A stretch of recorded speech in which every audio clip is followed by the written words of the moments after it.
Excuse me? So the third works for you. Sure, that's fine. Sure.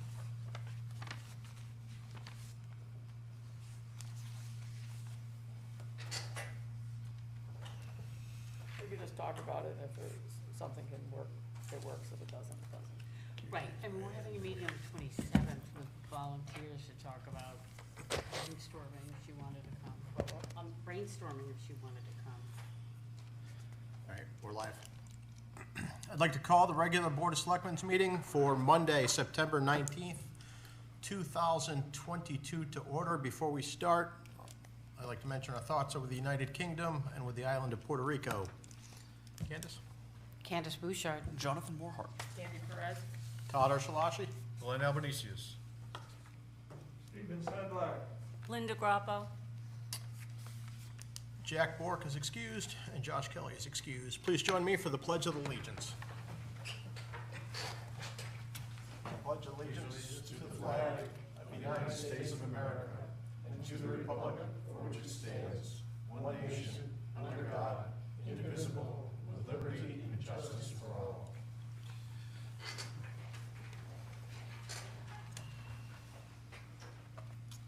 Agenda review? Anyone have anything?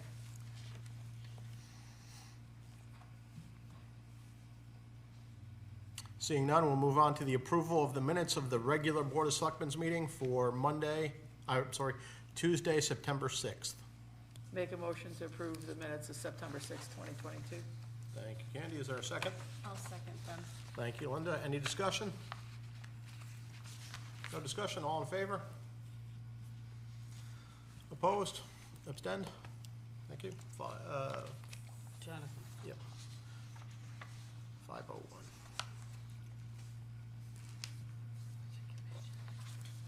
Citizens' comments. The Board of Selectmen welcomes public comments. John? Seeing no comments, we'll move on to the town manager's report.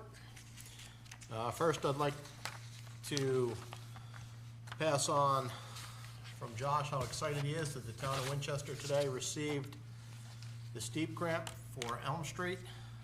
It is a $500,000 steep grant.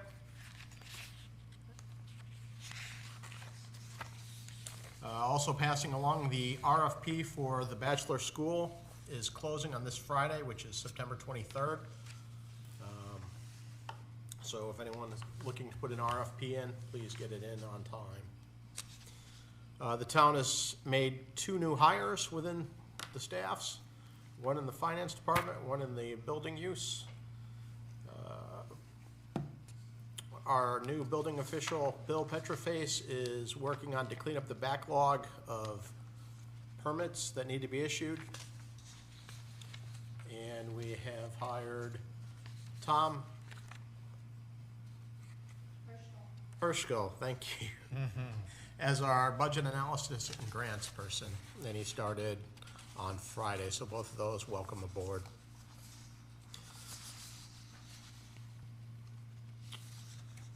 Moving on to the finance director's report.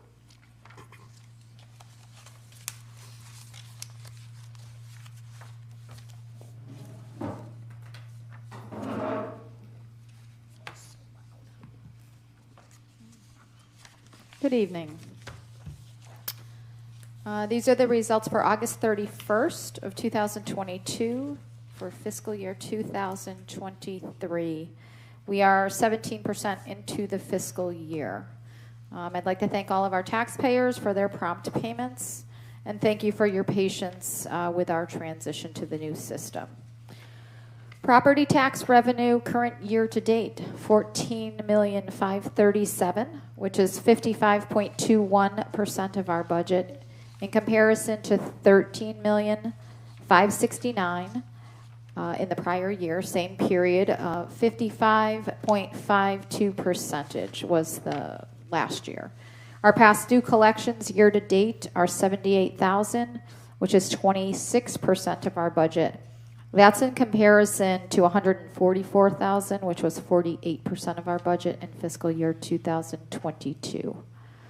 Total revenues year to date, $14,696,000, which is 40.76% of our budgeted amount, in comparison to 14,066,000, which was 40.31% of our 22 budget. Total expenditures year-to-date, 5,378,000, which is 14.92% of budget, in comparison to 5,315,000, which was 15.23% of budget in fiscal 22.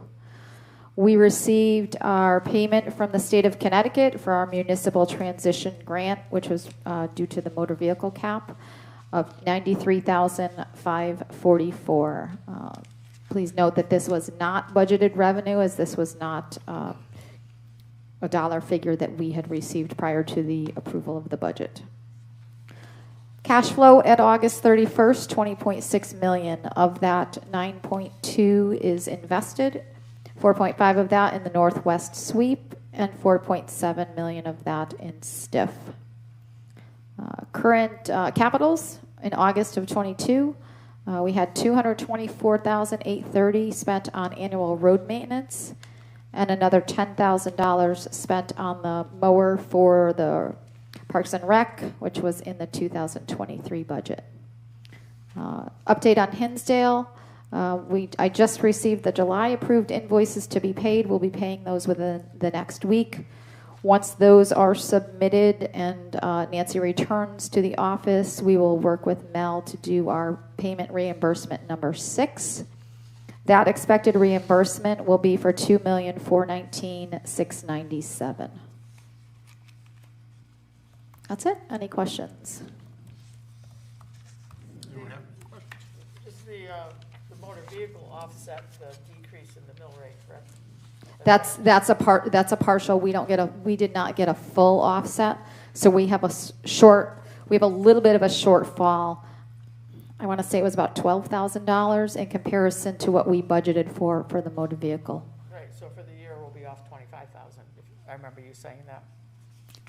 No? No, I think it's about 12 in total. I don't remember exactly. I'd have to get you the exact dollar amount of the calculation versus what we budgeted When we for. first talked about it, I thought it was 25. I- It's better that it's. Yeah, I'm not sure. I'd have to look at what our 23 budget is in our mill rate calculation to see what our mill rate line is. Okay, thanks. Thanks.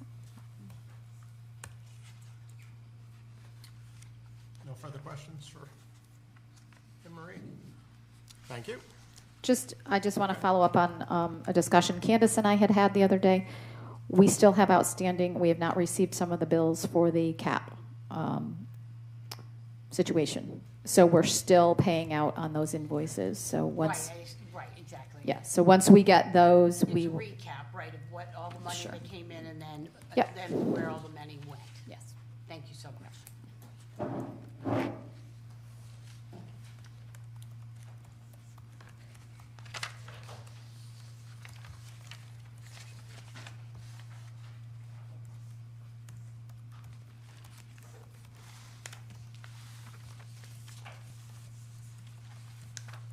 Correspondence, does anyone have anything?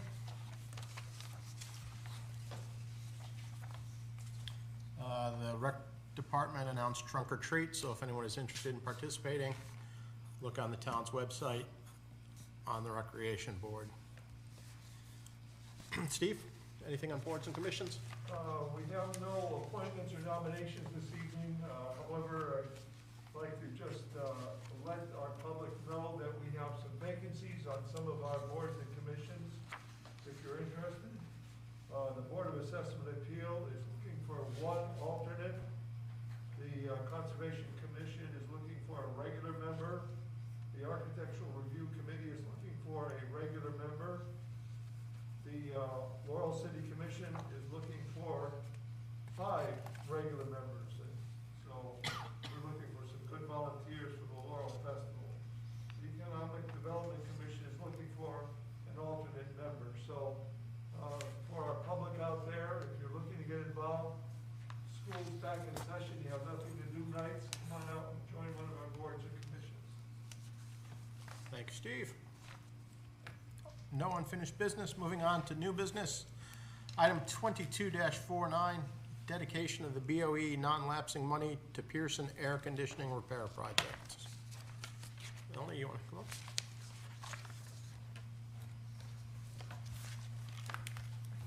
up? Good evening.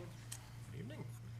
First, want to say thank you to the many of you that showed up on last Tuesday to watch the Board of Ed presentation on our scores. So thank you for your support, and it means a lot to the Board of Ed that you showed up to be able to support. As you're aware, last year when we did the non-lapsing fund request, $200,000 of the non-lapsing fund request was held back at the time and earmarked for the Board of Education to be able to request at a future date the usage for a particular project. The particular project that we are earmarking that money for is for the air conditioning of the Pearson school. So I know that you've received some documents ahead of the meeting. I can take you through them if you'd like, but there's also funding that came through last week with the state. I think it was $150 million off the top of my head. And I just want to clarify, right now this project would not qualify for that because we are using a large portion of the federal grant funds to be able to offset the cost of that. Right now we're looking at I'm going to just ballpark the figure here, about $1.5 million of the total project is coming from federal funds, and we can't be reimbursed off of federal funds. That's the HVAC, right? Yes, Okay, the whole- yes. So you're doing the whole HVAC system? Oh. With the exception of whenever the cafeteria system has broken down in the past month, that was not under the original scope of this particular work project, because at the time of this work project, when it went out to bid, the air conditioning system in the CAF was working. So what would be, if we decided to move forward with air conditioning the cafeteria, we could, under a project status, under DAS, seek reimbursement for that particular project. Right now, the most recent figures on that were around $70,000. So we would be eligible for reimbursement off of that should we go through the grant process. But I'm here tonight to request that the Board of Ed, on behalf of the Board of Education, the allocation of the $200,000 to support the Pearson air conditioning project, which is underway. We've done all the design work. We're at the point now we're ready to purchase materials. And as with everything in our construction world right now, there's a backlog, so it will take us probably till likely springtime once we place an order to be able to even get product available to be able to begin the install throughout next summer. Any questions? So, you said you would, well, on the notes that Josh has given us, he said that we allocate the 200 to you, and if you can get it back, any of it back through grants to help. Absolutely, we would invest in that. I just know that through this particular $150 million HVAC, this particular project won't qualify because we have such an abundance of funds coming out of the federal grants. He meant you might be able to apply for some other grant, I think. Yeah, if any become available, we will absolutely aggressively go after those. Like we're doing for the steep grant for the roads. Absolutely. So there are two projects. There's one for sure. There's two conversations. So the one that is approved is the large project at Pearson, which is the $1.9 million that includes the ESSER and ARP funds and support out of our non-lapsing fund, and then the $200,000 from the BOS held non-lapsing fund. And then the other project, which is a conversation at this point, is regarding the Pearson cafeteria air conditioning, which is currently not working. It's not able to be repaired and it needs a full replacement. However, that's not in the scope of the one that we're talking about tonight. So we could apply for grant funds separate for that particular smaller project and seek support from the HVAC grants that are out there right now regarding that. And our reimbursement rate is 72%, I believe, off the top of my head. And that would mean the grant would cover 72% of the $70,000, and we would in turn, as a Board of Ed, be responsible for the balance of that.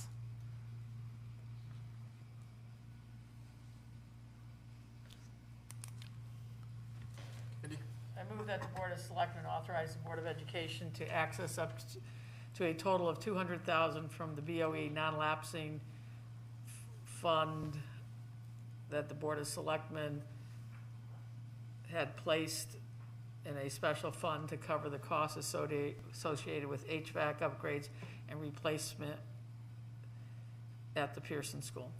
Second. Thank you, Andy. Thank you, Candace. Any further discussion? I just added in the BOE non-lapsing fund. The reason I added in that other part was to distinguish between your lapsing fund and our, Thank you. the ones that we had put away. Just a quick question before we vote.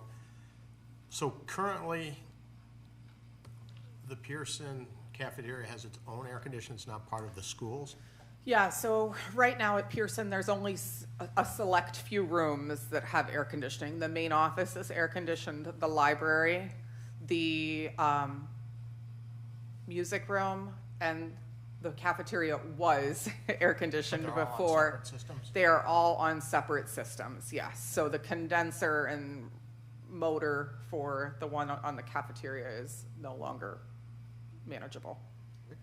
That's the one you had fixed a couple of years ago, right? We fix them all quite frequently. Good job. I just want to clarify that the $200,000 is not in the BOE non-lapsing fund. That is in committed fund balance in the general fund. So the Board of the Board of Selectmen voted to commit those funds. Those are not in the Board of Education non-lapsing. Those are. Yeah, it those has are nothing to just do in with the fund. school. Those are Yeah. in committed general fund. Like a capital expense. Okay, so I will amend my motion, after I said the BOE non-lapsing fund from the Board of Selectmen. You said committed fund balance, Yeah, hold on 1 second, I can give you exactly. then you could just insert that, Glenn. So the motion's wrong to begin with. Well, yeah, what was That's said, right. So this was from last year. This was from the 2021 appropriation, was voted to go into assigned fund balance, subject to the Board of Selectmen's approval. And so that's where it is. It's an assigned general fund balance. okay, so assigned general fund balance. Correct. Board of Selectmen, Yep. okay. So you could just, that one line, I already scrolled way up. Let me find it again. So we're going with Board of Selectmen assigned general fund balance. Yes, and we take out the, We're going to take out the Out BOE the- BOE non-lapsing fund. non-lapsing fund. Yeah. so BO non-lapsing out Replaced by, Selectmen. Was for the And- Board of Education, though. to cover costs associated, so that one line there. We're all set? You set with that? yep. All in favor? 5-0? 6-0? Yeah, you don't forget Steve. Yeah. Thank you for your support. Yep. There you go. Thank you. Oh, Molly. and by the way, your test scores were outstanding. Thank you. They were. My charger that I keep leaving here. Moving on to item 22-50, refunds as recommended by the Collector of Revenue. It is a total of $152.50, and they are all motor vehicle. So moved. Thank you, Candace. Is there a second? A second. Thank you, Linda. Any discussion? All in favor? 6-0. Thank you. Citizens' comments. The board welcomes public comments. Anything this round? No, sir. Selectmen's comments and reports. Anyone have anything? Candace? I just want to note that we still haven't heard from the police department on a warrant regarding the cat hoarding case. Also, on this Saturday, Winchester Conservation Commission and Friends of Main Street will be having a Fall River cleanup, and we're going to be meeting at the park at 9:30 to 11:30, and then at 12 o'clock pizza. So I hope to see everyone there. Thank you. Anyone else?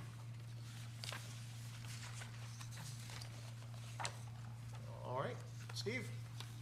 Move we adjourn. Second. Thank you, Jonathan. All in favor? Thank you. Be safe out there in the rain.